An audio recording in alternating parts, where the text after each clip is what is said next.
एखाद्या मुलीवर अत्याचार झालेला आहे, बलात्कार झालाय, विनयभंग झालाय, डोमेस्टिक व्हायलन्स झालेला आहे, त्या मुलीला तुम्ही रात्रीच्या वेळेला या हद्दीत नाही त्या हद्दीत जा, त्या पोलीस स्टेशनमध्ये जा, एवढा कठोरपणा कसा काय येतो? एवढा कामाच्या प्रती इतका कसा म्हणू त्याला, म्हणजे एखादे पोलीस असे कसे काय वागू शकतात निर्दयीपणे? प्रसन्न, ही मयुरी तिने जेव्हा 100 नंबरला फोन केला ना हो. आणि हगवणे नाव सांगितलं, तर त्यांनी साफ नकार दिला यायला. मग तिला या ना त्या कारणाने आधी एक दोन वेळा तिने जेव्हा फोन केला तेव्हा ते म्हणाले, नाही तुम्ही पोलीस स्टेशनला येऊनच तुम्हाला कंप्लेंट द्यायला लागेल. आता खरं तर कायद्याप्रमाणे 6च्या नंतर पोलीस स्टेशनमध्ये जाण्याची कुठल्याही स्त्रीला गरज नाहीये. आणि 6 नंतर जर तिला FIR रजिस्टर करायचा असेल आणि अशा प्रकरणात असेल तर ती घरी बोलवून सुद्धा करू शकते. 0 FIR जो आपण म्हणतो तो घरी येऊन सुद्धा करता येतो. पण ती रात्री 9:30ला तिथे पोहोचली आणि तब्बल 2-2:15ला तो FIR रजिस्टर झाला.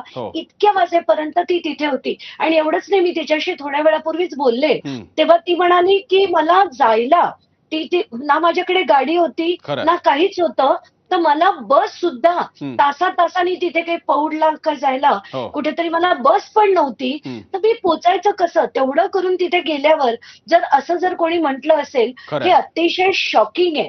आणि खरंच जसं म्हटलं ना की मी सेन्सिटायझेशन करण्याची गरज आहे आता पोलिसांना. कारण पहिलं तर जेव्हा मला मयुरी तिनेच सांगितलं की जेव्हा तिने कंप्लेंट रजिस्टर केली त्यानंतर त्याच्यावर कारवाई काहीही केली नाही.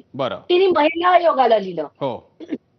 आज त्याच्यावर रुपाली चाकणकरांशी आम्ही एका ठिकाणी बोलत होतो एका डिबेटवर, तेव्हा त्या म्हणाल्या की मला महिला आयोगाने आम्ही तातडीने पोलीस स्टेशनला कळवलं. अहो पण त्या मुलीने तुम्हाला 6 तारखेला FIR पाठवला, फोटो पाठवले, आईचं पत्र पाठवलं आणि तुम्ही पोलीस स्टेशनला सांगितलं, तर काय तुम्ही पोस्टमॅनचं काम करताय का?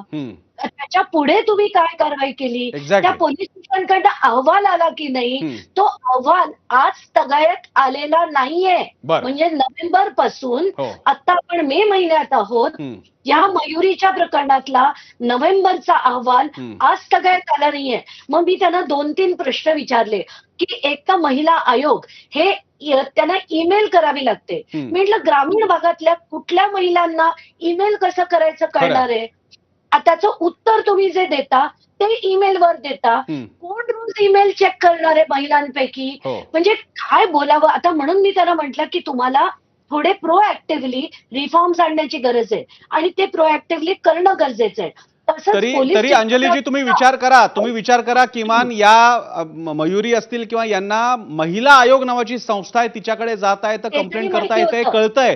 ग्रामीण महाराष्ट्र किंवा आपल्या शहरातले सुद्धा ज्यांना याचा काही कल्पना नसते की अशा कोणत्या यंत्रणा असतात, त्यांच्यापर्यंत पोहोचायचा काही मार्ग नसतो. त्यांनी काय करावं? त्यांच्यासाठी एकच मार्ग आहे, एकतर स्थानिक नगरसेवक, आमदार किंवा मग पोलिसांकडे जाणं. त्यांनी ऐकून घेतलं तर ऐकून घेतलं. आणि त्याच्यातली पुढची गंमत आहे का, तिने जेव्हा कंप्लेंट दिली आणि तिच्या त्या करिश्मा म्हणजे तिची नणंद आणि सासू विरुद्ध, तर ते फरार झाले.